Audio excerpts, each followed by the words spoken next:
Hello everyone, welcome back. It has been a while, but nonetheless I won't bore you with any details. We are back and we are in my Clio RS and we today are doing an awesome mountain run. So I'm going to hop out, give you a look around the car, open up the engine bay, but let's first turn her off and I will give you guys a nice little look around of what we have here today. Okay, let's go have a look. Oh, it's a brisky day, but it is gorgeous. That is beautiful. Absolutely gorgeous. And this is a very pretty car. I love my little Clio. It's an awesome car. So I'm going to now open up the engine bay so you guys can have a look at this little turbocharged EDC car. So EDC, electric dual clutch, this has flappy paddles and there are people pulling up behind me. Wonderful. Where are you? I swear the French always make it the hardest to find their stuff. Here we go. And there we go. Now we just need to find a place to put this. Oh, that might stay. That will stay. Awesome. And same over here. Yeah. Okay, so we're gonna go ahead and put that in there. Turn it on. And hop back in.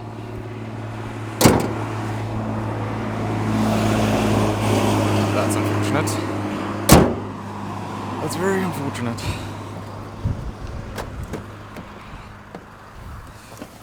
So as I'm sure you guys saw, a truck just passed us, so I'm going to talk in the car for a moment while we sort that out. Let's have a look at what the boot space is like.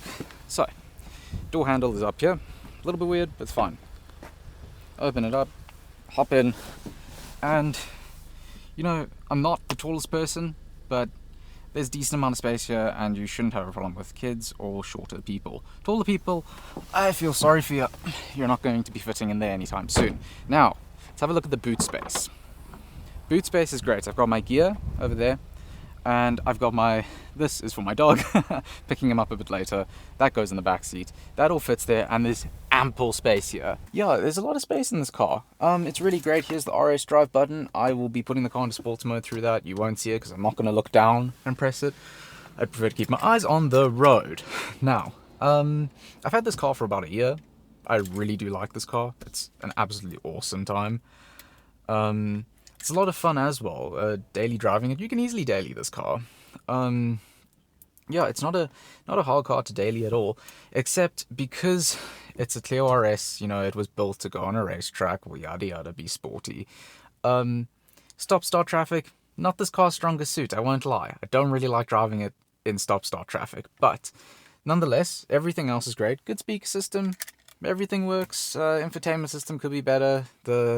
This is a Lux, so it doesn't have the Renault Link or R-Link, which does suck, but hey, get what you get and you don't get upset. But other than that, there's not much else to tell you about the car other than to drive it and show you what it can do.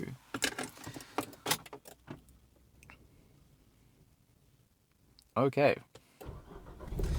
Awesome. Let us begin our drive.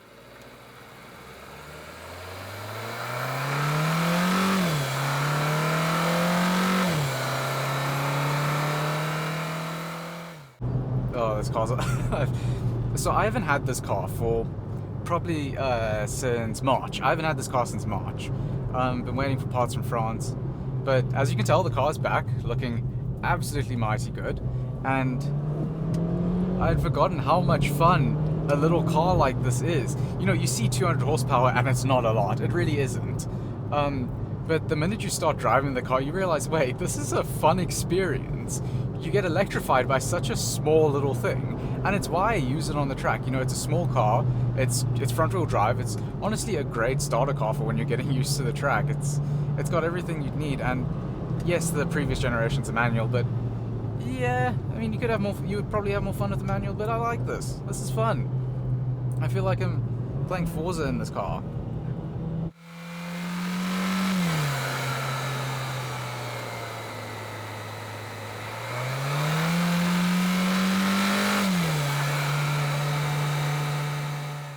So let me run you through a little bit more about this car. So it's a 2016 model, it is an RS200 Lux, and that means that it is the most cushy of the Clio RSs that you could get at this time. Now, this is also the last generation of Clio RSs that they made. Yes, there was, this is the Clio 4, so it was 4.5, which is basically the RS220 and all that. It was the facelift, I guess. There is that, and that's a great car as well, but honestly, not too much different than what you get here. Actually, there's very little difference, other than 20 more horsepower. But suspension setup, this car, as much as it's the cushier one of all of the Clios, it's very nice. It's very rigid, very ready to go at any point.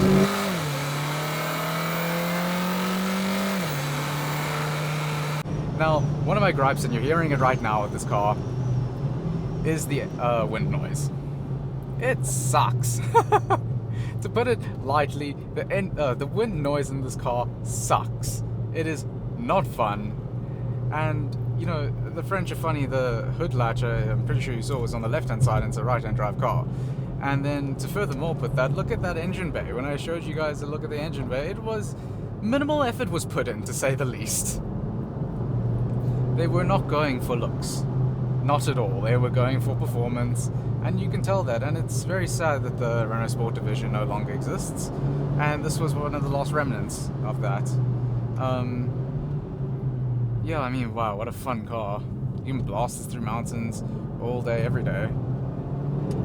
And like I said, daily driving, it's good. It just doesn't like stop-start traffic, but, you know, I mean, how fun is this to... You can go from work to doing this. I mean, it's awesome. It is so much fun.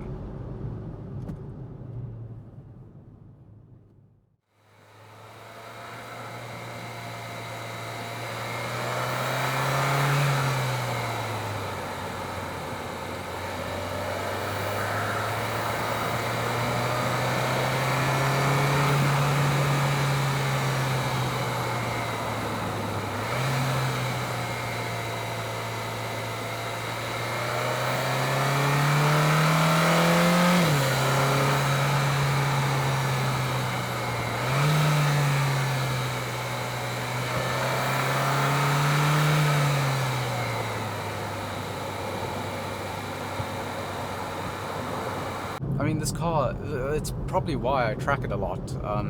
Actually, I haven't been able to, but it's probably the reason why it is my track car, is because it is confidence inspiring. It really is. It is a cool car for someone who is starting, that's a big pothole, is starting out in getting into the scene of, you know, sports cars or sporty cars. Because, you know, it's not a full sports car, it's a hot hatch, and boy is it hot. It is hot. This car is awesome, and, you know, when you look at the power and the figures, you're looking at a Focus ST as its competitor. I'd have this over the ST, owner's bias probably, but you know what, I don't care, this car's awesome. You could also compare it to its earlier generations, and they're very nice cars, you know, naturally aspirated and everything, and that in itself is awesome. But there's no lack of drama in this car, and it's surprisingly good for what it does. It's a little car that packs a lot of punch, and I love that.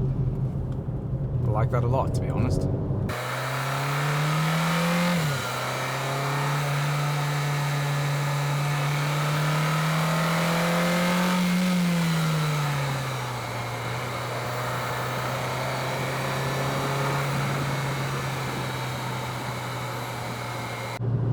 Okay, there's a truck coming up, so I'm going to slow down very quickly, because we're going to catch up to them, and I'm going to turn around, but I just want to do a little bit of a pull here, so let's slow down, downshift into second, and let's just floor it.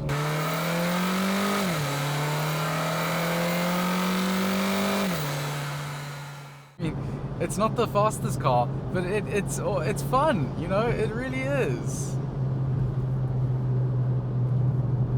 It's a fun car to drive, and I cannot put it to you guys any other way that this is a fun car to drive and enjoy. And yeah, on a road like this, it really is a hell of a time to enjoy such a small, compact car that packs a decent punch. And I feel like I'm a broken record about this at this point, but it's what this car does, and it does it exceptionally well. It is a small car that brings a lot to the table for what it is. Now, when you talk about a Clio RS, unfortunately, it's overshadowed by its bigger brother, the Megane RS. Now, the Megane RS is an awesome car. I really love it. That is, you know, I own one. I own an RB8. it's hard to say this, but the Megane is a better car for what it does, and it is also a hot hatch, but it's that upper level of hot hatches, and it's more comparable to something like maybe a Golf GTI, a Focus RS, than this car is. This is its little brother, you know. It doesn't do quite as much just yet. Oh, probably never will, but you get the point. It's a fun car for what it is, and no, you're not reaching the levels of what a Megane RS can do, but you're reaching a level of fun, excitement that a normal car can't give you. And when you're wanting to enter the scene of cars that you take to the track, that are fast, that have power, that are exciting, this here is an absolutely awesome car to do that in, and I really like it for that exact reason. Now, what I'm going to do here, I'm going to slow down, and I'm going to turn around.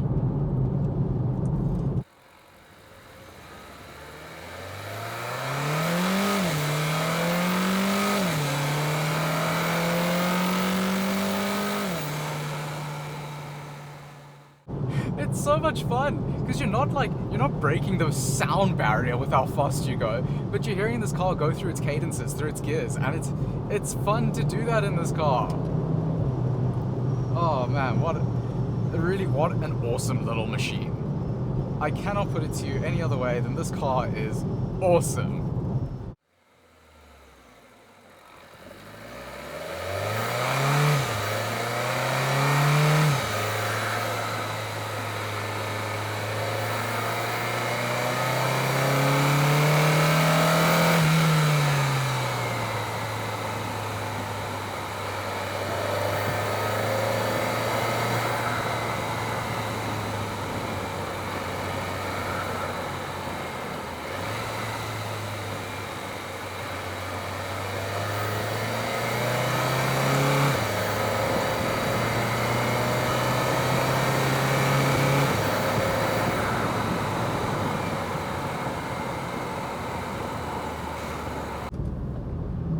Now, if I had to give any gripes about this car, paddles. They're fixed. I don't like that. You know, when you're going around a racetrack, you want the paddles to be accessible to you at all times, and because these paddles are fixed, they're not accessible to you at all times, and that is a gripe that I have with this car. It does annoy me. Fortunately, every now and then the computer kicks in and upshifts for you, but let's just say if it didn't do that, I would be hitting the speed limit or the rev limiter a lot more often than I do.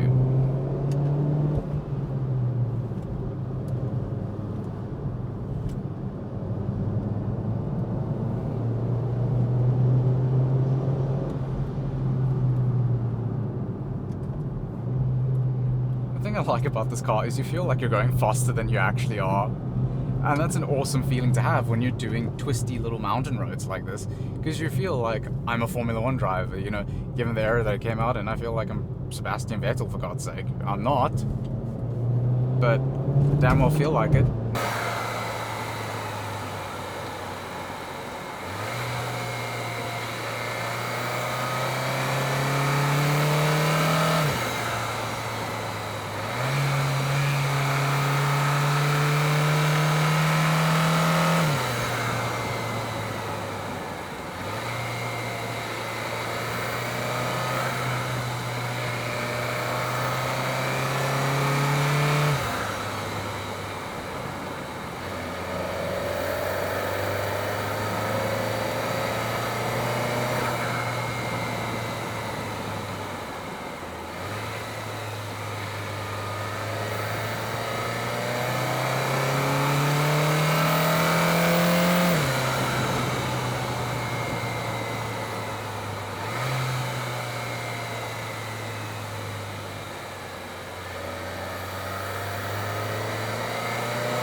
You know, I know that there's a little bit of artificial noise in the cabin, and yes, in the Cup version of this car,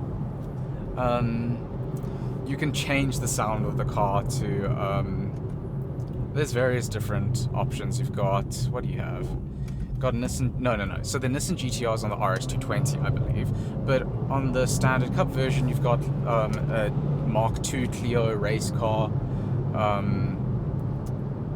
I think it's just a challenge car, is what it is. And then you've got, let's see, you've got an Alpine A10, the original one. Then you have, what else do you have? You've got a spaceship that sounds like the bloody Jetsons. So if you're a Jetsons fan, get this car. Well, not this one, get the Cup. Get the Cup.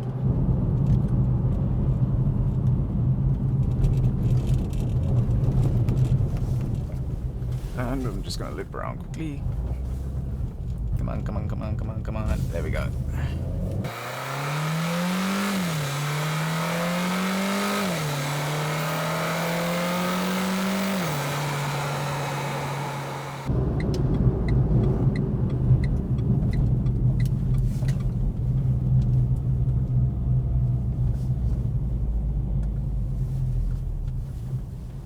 Okay, we are at our stop. I do thoroughly hope you guys enjoyed. I'm gonna go retrieve my microphone.